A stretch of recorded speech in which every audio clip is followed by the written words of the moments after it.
नमस्कार दोस्तों, स्वागत है आप सभी का हिंदी स्टडी में। आशा करती हूँ आप सभी स्वस्थ होंगे और अच्छे से तैयारी कर रहे होंगे। ये आज हम रीतिकाल के जो वस्तुनिष्ठ क्वेश्चन है वो देखेंगे। अच्छी क्वेश्चन है आपके एग्जाम के लिए, कहीं ना कहीं ये बहुत आपके सहायक सिद्ध होंगे। ठीक है, ये क्वेश्चन बहुत अच्छे हैं। इनमें से क्वेश्चन जरूर आपके एग्जाम किसी भी स्टेट का एग्जाम दो, लेकिन क्वेश्चन जरूर टकराते हैं। तो इसमें मैं कोशिश करूँगी जितने रीतिकाल के इसमें वस्तुनिष्ठ क्वेश्चन दिए गए हैं वो आपको सभी करवा दूँ एक वीडियो में। ठीक है, क्योंकि बार बार छोटे जो पता चला 10-20 क्वेश्चन कराओ वो पूरा 1-1 2-2 घंटा खराब करो तो उससे भी कोई फ़ायदा नहीं है। कम टाइम में जितना ज़्यादा अपना प्रैक्टिस कर सको उतना करो। ठीक है, और मेरा कहना बस यही रहता हमेशा से कि थ्योरी तो आप पढ़ते ही हो, लेकिन वस्तुनिष्ठ क्वेश्चन जो हैं आपके जितने क्वेश्चन करोगे उतनी आपको अगर अपनी सुधारना है ना गलतियाँ, तो क्वेश्चन करने ही होंगे। जो लास्ट ईयर क्वेश्चन है वो करो, किसी स्टेट के क्वेश्चन है वो करो, कहीं से वस्तुनिष्ठ क्वेश्चन मिलते हैं वो करो, लेकिन क्वेश्चन जरूर करने हैं आपको। ठीक है, लेकिन डेली क्वेश्चन करो। ठीक, आप मेरे चैनल पर पहली बार आए तो चैनल को सब्सक्राइब कर लेना, बेल आइकन को क्लिक कर लेना, जिससे आने वाली वीडियो को नोटिफिकेशन आपको मिल सके। स्टार्ट करते हैं अपनी क्लास। आज का पहला क्वेश्चन है हमारा, रीतिकाल की समय सीमा आचार्य रामचंद्र शुक्ल के अनुसार है। तो रीतिकाल की समय सीमा आचार्य रामचंद्र शुक्ल के अनुसार क्या है? तो पहले तो रामचंद्र शुक्ल के अनुसार जो अगर पूछे संवत में इसमें दी हो तो संवत में बताना है, क्योंकि रामचंद्र शुक्ल ने हिंदी साहित्य का इतिहास जो लिखा उसमें संवत में बांटा है। ठीक है, तो इसमें नहीं है। अब इसमें नहीं है तो आप क्या करेंगे, 57 वर्ष घटा देंगे। ठीक है, जैसे 1700 से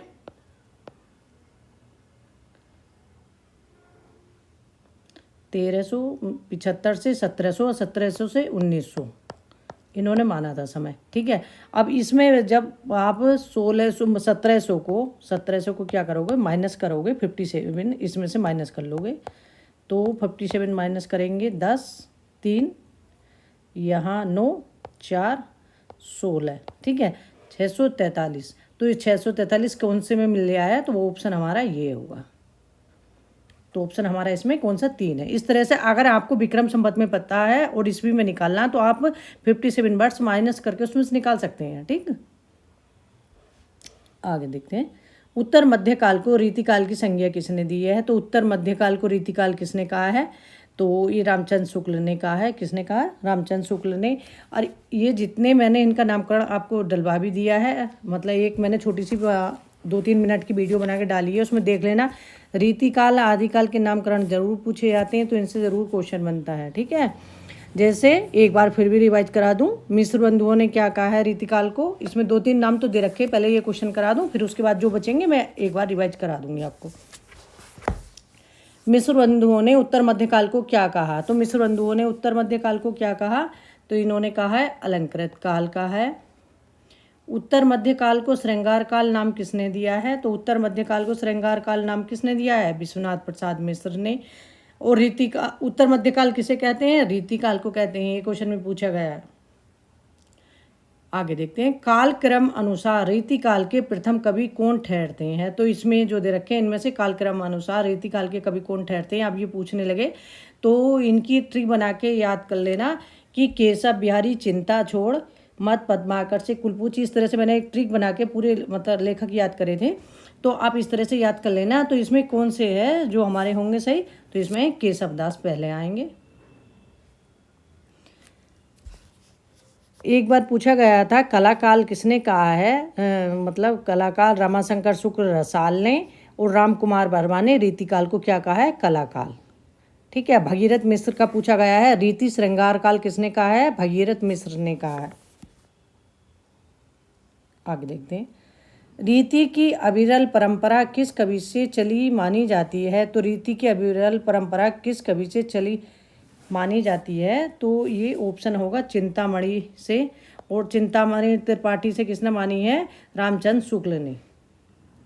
आचार्य रामचंद्र शुक्ल ने किस कवि से रीतिकाल का आरंभ माना है? तो इन्होंने किससे माना है? चिंतामणि से। किससे माना है? चिंतामणि से। श्रृंगार सागर के रचयिता हैं। तो श्रृंगार सागर किसकी रचना है? तो श्रृंगार सागर रचना किसकी है? मतीराम की रचना है। आगे देखते हैं, केशव दास को कठिन काव्य का प्रेत किस आलोचक ने कहा है? तो केशव दास को कठिन काव्य का प्रेत किस आलोचक ने कहा है? तो वो कहा है रामचंद्र शुक्ल ने। कठिन गद्य का प्रेत किसे कहा जाता है? अज्ञे को कहा जाता है। ये जो रामचंद्र शुक्ल का हिंदी साहित्य का इतिहास है ना, अगर समझ में ना भी आए पढ़ते समय वो क्योंकि आसानी से समझ में नहीं आता, आप पढ़ते हो ना, तो उसमें थोड़ा सा 2-3 बार पढ़ोगे तब जाके वो मतलब उसकी लैंग्वेज समझ में आती है। लेकिन उसमें जो ये क्वेश्चन बनते हैं ना डायरेक्ट, जैसे घनानंद हैं, केशव दास हैं, बिहारी हैं, और जो छायावाद के कवि हैं, मतलब जैसे कि जैसी पंक्तियाँ उसमें से ऐसी उठ के क्वेश्चन बनते हैं। तो इसलिए आप 2-3 बार उससे पूछ लोगे ना तो एग्जाम में ध्यान जरूर आ जाएगा कि कहाँ है। तो मेरे विचार से आपको बच्चन सिंह का और रामचंद्र शुक्ल का हिंदी साहित्य का इतिहास 1-2 बार जरूर रिवाइज करना चाहिए, टाइम मिलता है तो।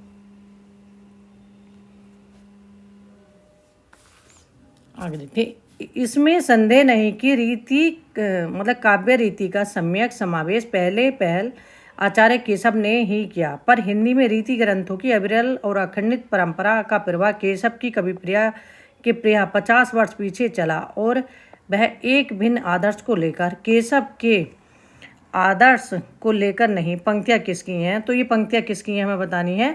तो ये पंक्तियाँ किसकी हैं? ये पंक्तियाँ हैं रामचंद्र शुक्ल की। ठीक है, पंक्तियाँ बहुत पूछी आने लगी एग्जाम में। तुलसी गंग दोए भये सुकबिन के सरदार, तो ये पंक्तियाँ किसकी हैं? ये भी एग्जाम में बहुत बार रिवीजन मतलब रिवाइज हुई है। तो ये है भिखारीदास की। सुकबिन आ जाए तब इतना ध्यान कर लेना, पंक्तियाँ याद नहीं होती तब भी सुकबिन कौन है? भिखारीदास। काव्य निर्णय किसकी रचना है? तो काव्य निर्णय किसकी रचना है? ये भिखारीदास की रचना है काव्य निर्णय। और कैसी रचना है ये? सर्वांग निरूपक रचना है, मतलब सर्वांग विवेचन ग्रंथ है ये, विवेचन ग्रंथ। ये पूछा गया कैसा ग्रंथ है काव्य निर्णय भिखारीदास का? तो सर्वांग विवेचन ग्रंथ है। नायक नायिका का वर्णन इसमें दिया गया है। हित तरंगड़ी के रचनाकार हैं, तो हित तरंगड़ी किसकी रचना है? तो ये कृपाराम की रचना है हित तरंगड़ी। सॉरी, किसकी है? कृपाराम की। और इसमें क्या है? इसमें भी नायक नायिका का हित का वर्णन इसमें दिया गया है, किसमें? कृपाराम की जो हित तरंगड़ी है। छंद विचार किसकी रचना है? तो छंद विचार किसकी रचना है? ये चिंतामणि की रचना है। छंद विचार जो है चिंतामणि की रचना है।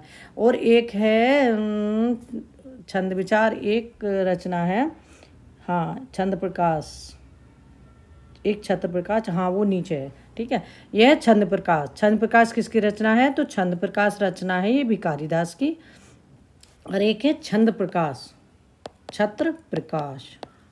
थोड़ा थोड़ा अंतर है इन रचनाओं में, 3-4 रचनाएं ऐसी हैं कन्फ्यूजन बहुत करती हैं, इन्हें लिख के ही याद करना। ये किसकी है? लाल कवि की है।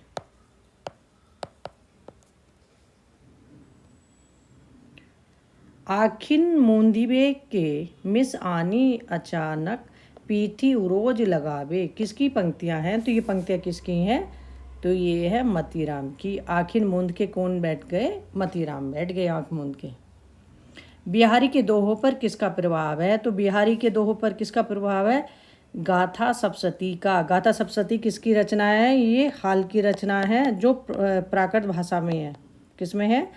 प्राकृत भाषा की है गाथा सप्तशती और आर्य सप्तशती, और एक है अमरूक सप्तशती। ठीक है, इस तरह से ये 3 की प्रभाव इस पे है बिहारी जी की जो रचना है। और बिहारी जी ने क्या लिखी? बिहारी सस्से लिखी। किस में लिखी? दोहों में लिखी। ये कैसी रचना है? मुक्तक रचना है, मुक्तक में लिखी गई। कैसी पूछ लेते हैं ना, मुक्तक में लिखी। और इसकी भाषा क्या है? ब्रज भाषा है।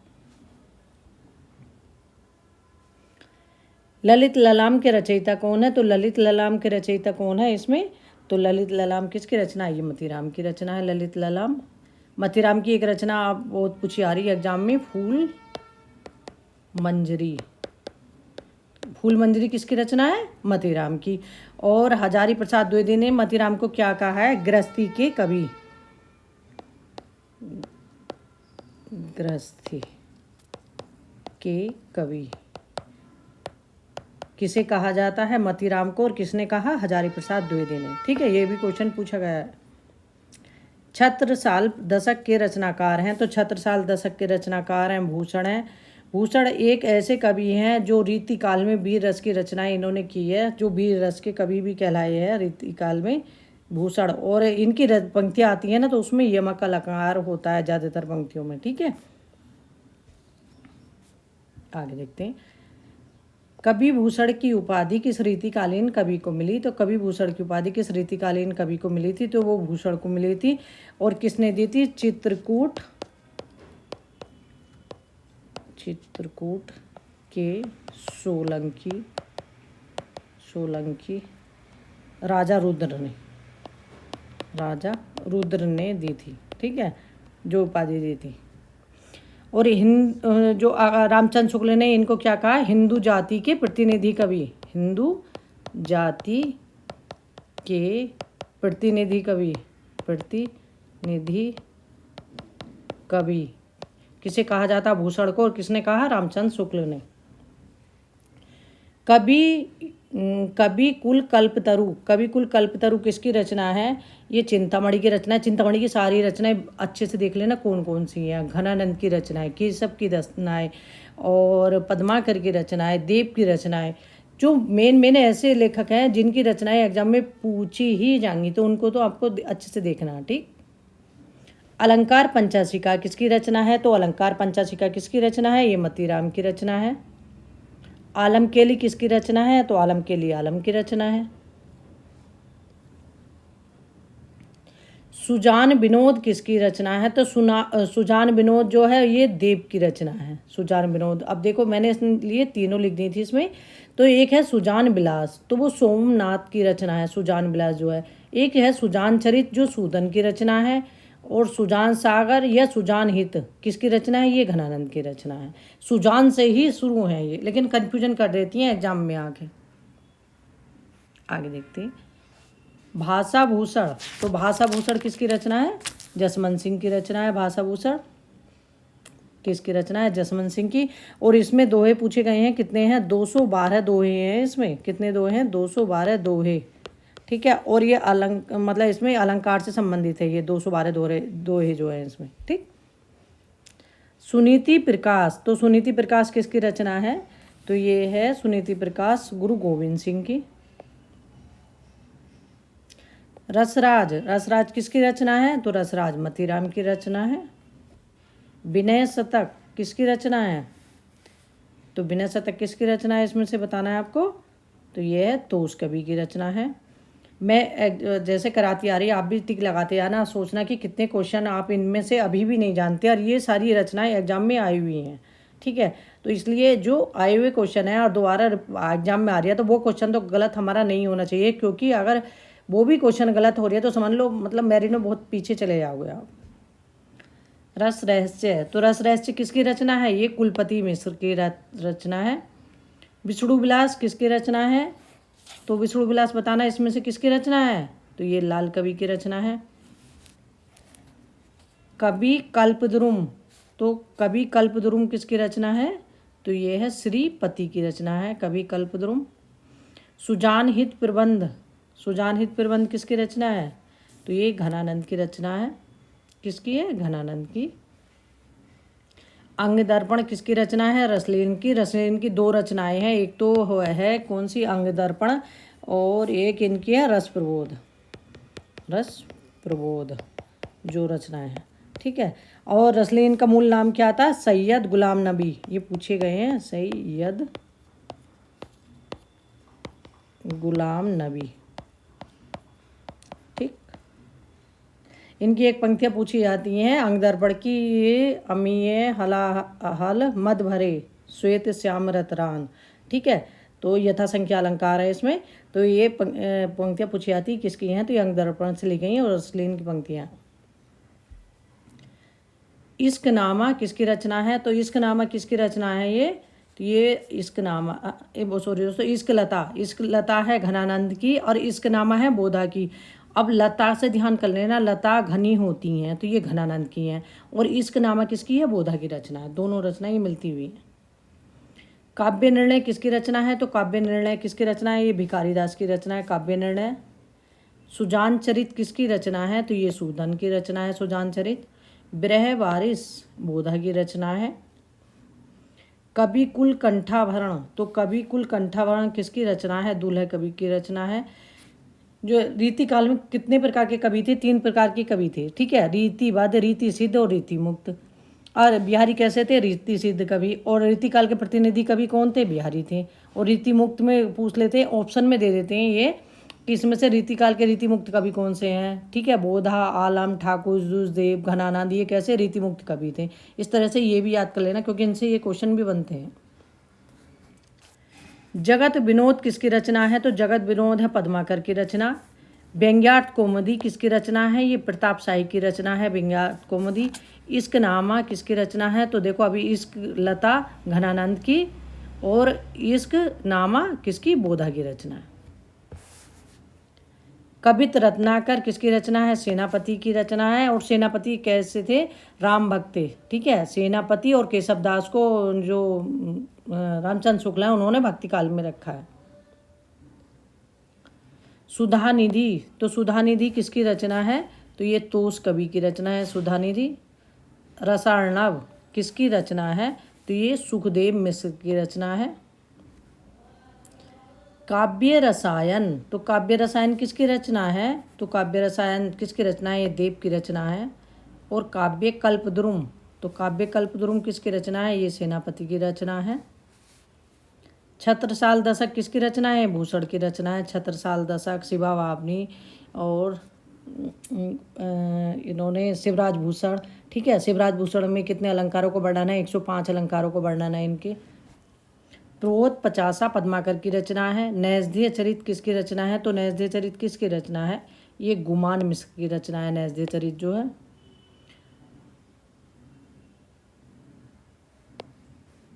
द्रोण पर्व, द्रोण पर्व किसकी रचना है? कुलपति मिश्र की रचना है। यमुना लहरी किसकी रचना है? तो यमुना लहरी जो है ग्वाल कवि की रचना है ये। गंगा लहरी किसकी रचना है? तो गंगा लहरी किसकी रचना है? पद्माकर की रचना है। प्रबोध चंद्रोदय नाटक, तो प्रबोध चंद्रोदय नाटक किसका है? तो यह है जसवंत सिंह का। आगे देखिए,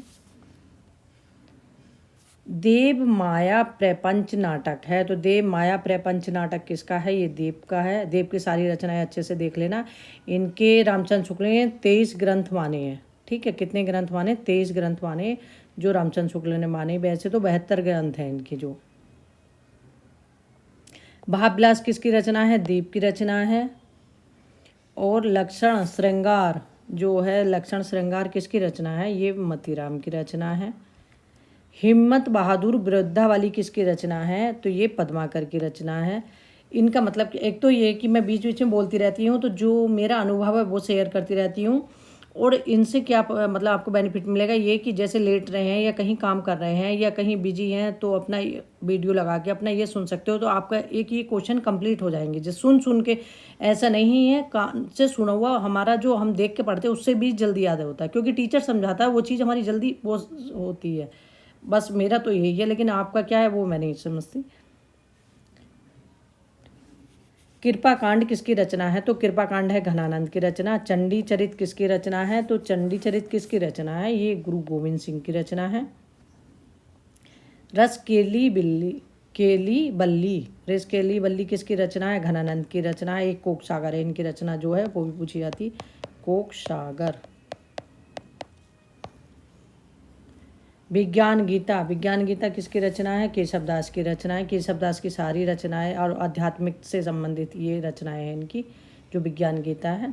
रामचंद्रिका देख लेना इनकी। रामचंद्रिका में प्रकाश भी पूछे जाते हैं, 39 प्रकाश है उसमें, इस तरह से कि। और रामचंद्रिका किससे संबंधित है? रामकथा से संबंधित है ये।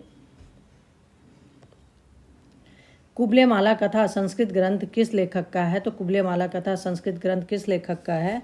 तो ये है अप्पय दीक्षित का। सबसे ज़्यादा जो रचनाएं की हैं रीतिकाल में, तो उनका आधार क्या रहा है? तो उनका आधार संस्कृत की रचनाएं ही रही हैं जो इन्होंने रीतिकाल में रचनाएं की हैं, क्योंकि लक्षण उदाहरण की परंपरा इनकी संस्कृत ग्रंथों से ही शुरू होती है। लक्षण उदाहरण मतलब वही परंपरा इन्होंने रीति परंपरा अपनाई।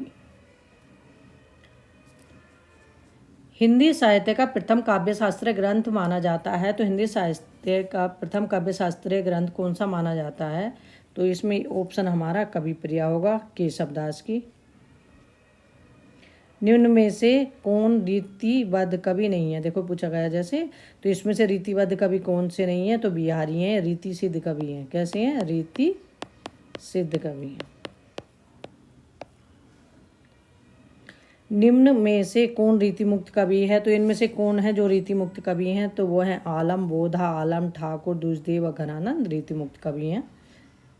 घनानंद किस धारा के कवि हैं? तो ये भी रीति मुक्त धारा के कवि हैं। जैसे इसमें क्वेश्चन दे रखे इसी तरह से एग्जाम में क्वेश्चन बनते हैं। करुणाभरण, श्रुतिभरण का संबंध निम्न में से किससे है? तो इसमें ऑप्शन हमारा होगा एक सही अलंकार से। वीर सिंह देवचरित किस कवि की रचना है? तो वीर सिंह देवचरित किस कवि की रचना है? तो ये केशव दास की रचना है। निम्नलिखित में से किस कवि को अलंकारवादी आचार्य माना जाता है? तो अलंकारवादी आचार्य कौन है? केशव दास हैं। हिंदी के पहले अलंकारवादी आचार्य किसे माना जाता है? केशव दास को। ये पंक्तियाँ दे रखी हैं। तो यद्यपि सुजाति सुलक्षणी सुवर्ण सुरस सुवत भूषण विनु न विराजही कविता वनिता मित। ये पंक्तियाँ कितनी हैं, कितनी बार एग्जाम में पूछी गई हैं? तो ये केशव दास की पंक्तियाँ। वेद में बखानी तीन लोक को ठुकरानी। तो वेद में कौन बखान रहे हैं? तो वो है सेनापति। वेद को कौन बखान रहे हैं? सेनापति। रीजी है सुकवि तो कविताई, न तो राधिका कानाई, सुमिरन का बहानो है। ये पंक्तियाँ किसकी हैं? तो ये पंक्तियाँ हैं सुकवि। देखो सुकवि इसमें भी आया है। सुकवि जो पीछे पंक्तियाँ थी भिखारी दास की उसमें भी था। इस चीज़ का थोड़ा सा ध्यान कर लोगे तब भी पंक्तियों में समझ में आ जाएगा। लोग है लागी कविता बनावत मोहे तो मेरे कविता। लोग कहते हैं कि मुझे कविता मतलब मैं कविता बनाता हूँ लेकिन मुझे तो मेरी कविता बनाती है। ये पंक्तियाँ किसकी हैं? तो ये पंक्तियाँ हैं घनानंद की पंक्तियाँ। लोगन कवित की वो खेल करी जानो। तो खेल कौन करते हैं? तो ठाकुर जो हैं ये खेल खेलते हैं। तो ऑप्शन इसमें 4 होगा, खेल ठाकुर खेलते हैं। फागुन की भीर अबीरन में गही गोविंद ले गई भीतर गोरी। तो फागु जो ज़्यादातर लिखे हैं किसने लिखे? पद्माकर ने लिखे। फागु की भीर इतने से भी ध्यान रह जाएगा तब भी किसने? पद्माकर की पंक्तियाँ हैं। क्यों इन आखिन सो निहंसक है मोहन तो तन पानिप पीजे। तो ये पंक्तियाँ किसकी हैं? तो ये पंक्तियाँ हैं मतीराम की। बरसत लालच लाल की मुरली धरी लुकाए सोहत रहे भोत हंसे देन नहीं नटी जाए। ये किसकी पंक्तियाँ हैं? तो ये पंक्तियाँ हैं इसमें बिहारी की पंक्तियाँ हैं। इसमें कौन सा रस है? श्रृंगार रस है। डार द्रुम पालना बिलहोना नभ पल्लव के सुमन झंगूला सोहे तन छवि भारी दे। ये पंक्तियाँ किसकी हैं? तो ये पंक्तियाँ हैं देव की। डार द्रुम पलना बिलहोना, बस सिर्फ इतना याद कर लेना किसकी पंक्तियाँ हैं? देव की पंक्तियाँ हैं। तेरे नैन मेरे मन के खिलौना। तो तेरे नैन मन के खिलौना कौन कह रहे हैं? तो ये कह रहे हैं सेनापति की तेरे नैन जो है मेरे मन के खिलौना है। कुंदन को रंग फीको लागे। तो कुंदन का रंग किसको फीको लागे? अति अंगनी चारू गोसाई। तो कुंदन के रंग किसको फीके लगते हैं? ये मतीराम को लगते हैं कुंदन के रंग फीके। अमीय हलाहल मद भरे सेत श्याम रत रार जियत मरत झुकी झुकी परत जही चितवत एक बार। ये पंक्तियाँ बहुत बार एग्जाम में रिपीट हुई। किसकी हैं? रसलीन की और रंग दर्पण से ली गई पंक्तियाँ हैं। राबरे रूप की रीति अनूप नयो नयो लागत जो जो निहारो। तो राबरे रूप की रीति अनूप किसके ने कही है? ये पंक्तियां हैं घनानंद की। किसकी पंक्तियां हैं? घनानंद की। अभिधा उत्तम काव्य मध्य लक्षणालीन अधम व्यंजना रस रस उल्टी कहत नवीन। तो ये पंक्तियां भी बहुत बार एग्जाम में रिपीट हुई हैं। तो ये पंक्तियां किसकी हैं? देव कवि की पंक्तियां हैं। और देव ने 34वां अच्छल नामक संचारी भाव किसने दिया था? देव ने दिया था। और एक चकपकाहट है 35वां संचारी भाव 35वां चकपकाहट। अगर ये पूछने लगे 35वां संचारी भाव किसने दिया तो ये रामचंद्र शुक्ल ने दिया। ठीक है, अभी तक तो ये वैसे पूछा नहीं गया। नेही महाब्रज भाषा प्रवीण को सुंदर ताहू के भेद को जाने, योग वियोग की रीति में कोविद भावना भेद स्वरूप को ठाने। ये पंक्तियाँ किसकी हैं? तो ये पंक्तियाँ हैं इसमें ब्रजनाथ की, ब्रज भाषा ब्रजनाथ की है। भले बुरे सब एक सम, जो लो बोलत नाई, जानी परत है काक पिक ऋतु बसंत के माही। तो ये पंक्तियाँ किसकी हैं? तो ये पंक्तियाँ हैं ब्रंद कवि की। किसकी हैं? ब्रंद कवि की। गुरु कहियो राम भजनी को, मोही लागत राज डर ओ कुसो। तो गुरु कहियो राम भजनी को कौन कह रहे हैं? ब्रजनाथ कह रहे हैं। आगे देखते हैं। रीतिकाल के किस कवि ने भक्ति, श्रृंगार और वीर तीनों में बराबर अधिकार से लिखा है? तो ऐसे कौन से कवि हैं जिन्होंने तीनों में लिखा है? तो इनमें से कौन है? वो है पद्माकर।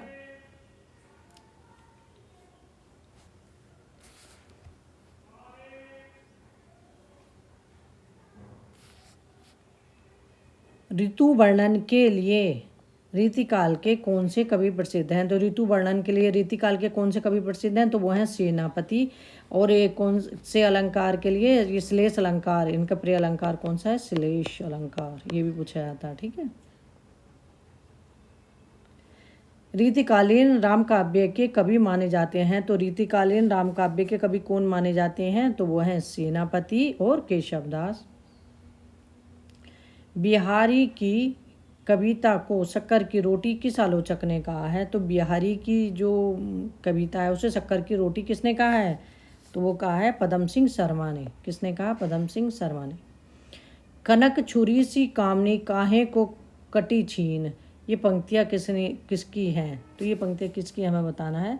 तो ये हैं कनक छुरी आलम की, ठीक है। कनक छुरी सी कामनी काहे को कटी छीन। और इसकी पंक्तियाँ पूरी करके दी थी जो मतलब इन्होंने अपनी मतलब वो थी पगड़ी धोने के लिए दी थी, उसमें ये पर्ची निकली थी। तो जो जिसने धोई थी बाद में इनकी मतलब शादी हुई थी उससे, तो उसने इसकी आगे की पंक्तियाँ लिख के दी थी। मैं नाम भूल रही हूँ। अति सूदो स्नेहु कुमारक है किसकी पंक्तियाँ हैं? तो अति सूदो स्नेहु कुमारक है किसकी पंक्तियाँ हैं? ये घनानंद की पंक्तियाँ हैं। जहांगीर जस चंद्रिका किसकी रचना है? तो जहांगीर जस चंद्रिका किसकी रचना है? केशवदास की रचना है। काव्य की रीति सीखियो सुकभिन्न सो किसकी पंक्तियाँ हैं? तो सुकभिन्न मैंने अभी भी पहले आपको बताया, सुकवि आ जाए ना तो ध्यान रखना, भिखारी दास की पंक्तियाँ हैं। संस्कृत के काव्य शास्त्र के 5 प्रसिद्ध संप्रदायों में से कौन सा नहीं है? तो इसमें कौन सा नहीं है जो संप्रदाय दे रखे हैं जो संस्कृत के? वैसे तो अगर पूछें ऑप्शन देके कितने संप्रदाय हैं तो 6 संप्रदाय हैं, ठीक है। इसमें इन्होंने किसका जिक्र नहीं कहा? जो छठा संप्रदाय है औचित्य संप्रदाय, क्योंकि वो नवीन संप्रदाय है औचित्य संप्रदाय, ठीक है। तो इन्होंने 5 संप्रदाय किसे किसे माना है? तो इसमें तो ऑप्शन हमारा एक सही है जो नहीं है। रीति है, वक्रोक्ति है, अलंकार है और रस ध्वनि, ठीक है। और नवीन कौन सा है? नवीन जो संप्रदाय है वो है औचित्य संप्रदाय। तो इसलिए 6 संप्रदाय हैं। निम्न में से कौन सा देहवादी संप्रदाय नहीं है? इनमें से कौन सा है ऑप्शन में जो देहवादी संप्रदाय नहीं है? तो वो है रस। रस देहवादी संप्रदाय नहीं है। निम्न में से आत्मवादी संप्रदाय के अंतर्गत आता है। तो इनमें से आत्मवादी संप्रदाय के अंतर्गत कौन सा आता है? ध्वनि संप्रदाय जो है आत्मवादी संप्रदाय के अंतर्गत आता है। आगे देखते हैं। चंद्रलोक के रचनाकार हैं। तो चंद्रलोक के रचनाकार कौन से हैं इनमें से? तो जयदेव हैं चंद्रलोक के रचनाकार।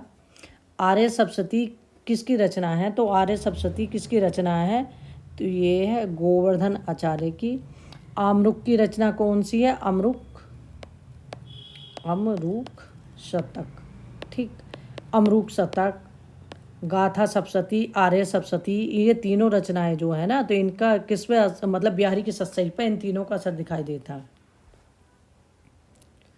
रीतिकाल के अधिकांश कवियों की भाषा कौन सी थी? तो रीतिकाल के कवियों की अधिकांश भाषा कौन सी थी? ब्रज भाषा थी। और कामकाज की भाषा क्या थी? फारसी भाषा थी उस समय। अब इसमें जैसे पूछ लेते हैं अलग अलग लेखक देखा, जैसे भूषण की पूछी है, घनानंद की भाषा पूछी है और शायद चिंतामणि की भाषा पूछी है। तो सब उनकी भाषा क्या थी? ब्रज भाषा ही थी, ठीक है। रीति काव्य की भूमिका नामक पुस्तक लिखने वाले विद्वान हैं। तो रीति काव्य की भूमिका नामक पुस्तक लिखने वाले विद्वान कौन से हैं? तो ये हैं डॉक्टर नगेंद्र। बिहारी सत्सई की भूमिका के रचनाकार कौन है? तो बिहारी सत्सई की भूमिका के रचनाकार कौन है? पद्माकर हैं।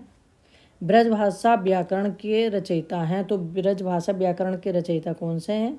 तो इसकी किसकी रचना है? ये मिर्जा खां की रचना है। अब ये नीचे मिलान करने के लिए दिया रखा है, काव्य विवेक किसकी रचना है? तो काव्य विवेक है चिंतामणि की रचना। ये अलग अलग सारी रचनाएं पूछी गई हैं। रसराज मोतीराम की रचना है और सुधानिधि तोष कवि की रचना है। रस रहस्य कुलपति मिश्र की रचना है। ऑप्शन हमारा इसमें 4 सही।